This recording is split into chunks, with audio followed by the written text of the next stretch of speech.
Hi there, good morning everybody. It's Friday. It's very, very rainy here in Edinburgh. So anyhow, today I'm coming on to talk about three ways to stop anxious thoughts. But before I get started, just for those of you who don't know me, I'm Tricia Murray. I'm a therapist and coach. I work specifically to help anxious and overwhelmed mums to overcome rage, guilt and shame, so that you can get the life that you deserve and your kids can get the mum that they need. The mum that they need who's happy, fulfilled and chilled out. So before I share with you the 3 ways to stop anxious thoughts, I thought it'd be really helpful to go over what most people do when they have anxious thoughts. So what are the normal ways that people cope with anxious thoughts, and give you a really quick, brief overview of anxiety, because that helps to give you an understanding. And once you have that understanding, that then aids you then to manage these thoughts in a much better way. So normal approaches that people have when they have anxious thoughts are, first of all, to wish they would go away. So often we suppress those feelings and we just really want them to go away, and we get really frustrated. It's like, why am I thinking like this? Why can't I stop this going round and round? What's going on here? And we can get really frustrated with those anxious thoughts. So it's we can get really angry with them. And frustrated that they're there. The other thing that often people do is they try and avoid it. So rather than so they get frustrated, or else they avoid. So it's I'm not thinking that, I'm not thinking that, I'm not thinking that, positive thoughts only, positive thoughts only. I'm not allowed to think like that. Or they'll avoid anything to do with that situation. So if, for example, I worked with a client recently and she was reminding herself that when she used to go for exams, she would avoid anything to do with the exams, wouldn't look at anything, and then she would it was just such a big thing. And that's really, really, really common. That avoidance is really common. So avoiding going to places, or avoiding going past places that might remind you of this thing you feel very anxious about. So avoidance is another really normal strategy. And the third strategy is becoming quite obsessed with it. So people can get really obsessed with it, with their thoughts, and spend hours and hours Googling or whatever scenario they're kind of creating. They'll become quite obsessive with it. And none of these strategies work. So all of these strategies don't work, because the more frustrated you get, the more angry you get about it, then the bigger the internal ping pong goes between the anxious part of you and yourself. So there's an internal ping pong match going on. The more you try to avoid it, then the louder the voice gets, and then the more headspace you give it, then the more it takes up. So all of them end up taking up more headspace. All of them are exhausting. All of them lead to overwhelm and burnout and all the other things that happens when we have too much anxiety happening. And they all have a big impact on our lives in terms of how we feel about ourselves and our confidence and our self-esteem and our relationships, because if we're constantly taken up with anxiety, then we don't necessarily have that time to do the things that we really want to do. So we spend an awful lot of time we don't have the headspace then to be able to manage conversations calmly with our children or with our partners. We can't think rationally, or we can't think straight, or we spend too much time not being able to decide, to make decisions, because we just can't make decisions, or else we put things off. So it has a really big knock-on effect, anxiety, on our life in lots and lots of different ways. And it really stops us from doing things. And obviously, the more anxious we get, then it can have repercussions in terms of anxiety attacks, which can really impact our confidence. So it's worth. Sorry, I've got notes here because I'm quite good at just going off piste. So they're just little notes just to help me, because I do go off piste quite quickly. So just to explain what anxiety is. Anxiety is a real it's a real primal part of us, which is there to keep us safe. Okay, so that is what the role of anxiety is. So it's a primal part of us to keep us safe. So it's a primal mechanism, right, to keep us safe, so keep us alive.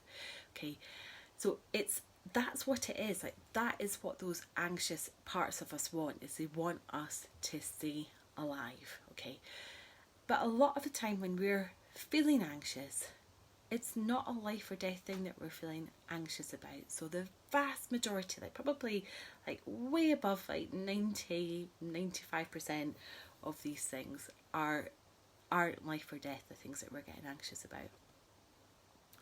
And often the things that we're getting anxious about are fear of making a mistake, fear of getting things wrong, fear of not being perfect, fear of judgment, or what others think about us, or where others reject us, or where other people laugh at us, a fear of not belonging, a fear of not being loved. And often it's comes down even more to that, you know, in our head we've got a very, very, very specific image about what our life should look like. So we have a very specific image in our head about how our life should be, in terms of our relationships, in terms of our what kind of work we do, what kind of how many children we're going to have, what kind of house we have, what kind of fun, what should our world look like, you know, what, like, how much fun should we be having, what, like, how we should be carrying about in ourselves, you know, how we should be carrying about ourselves in the world. And actually often the reality world is often very, very different. So we've got an image in our head about what our world should be like, and often the reality is very, very different. And that gulf, or that gap, and the bigger that gap is actually what's making us feel very, very, very anxious. So things not being up to that quality world, that perfection, that kind of scenario that we think that we should have in terms of our family. And it's often that makes us have all these feelings. So I think having that understanding can be really, really, really helpful, so that this anxiety is like a mechanism, is that mechanism to keep us safe, to help us to achieve that quality world. I think can be really, really, really helpful to have that understanding. So there's 3 simple ways that you can stop anxious thoughts really, really quickly. So the first one is distance. So creating distance between you and the anxiety. So realising that anxiety isn't all just within you. It's a part of you. It's a part of you that feels anxious. It's a part of you that's got these thoughts. It's a part of you that's feeling this way. It's not all of you, okay? It's a part of you that's feeling this way. So kind of create that distance. And either you can try and do that just using like imagery. So just trying to like create this part of you that looks in a very certain way. It can be quite helpful, like, to name it. Like when I think about mine, it's like a little girl with like welly boots, and she's feeling like quite anxious at times, and I can see her. So I find that quite helpful to like have that like vision of her. But if you struggle with that, then actually one of the things you can do is just write it down. Like, write down, there's a part of me that feels anxious. There's a part of me that's struggling with this situation. There's a part of me that feels this way. And then start trying to identify, like, what is this part of you scared of? Like, what is it worried about? And having this understanding that this anxiety is this survival mechanism, so making sure we have our needs met within the quality world, making sure that we're safe. So once we have that understanding of that, then actually we can let it know that it's safe. So we can let this part of us know that we're safe and that we're going to be okay.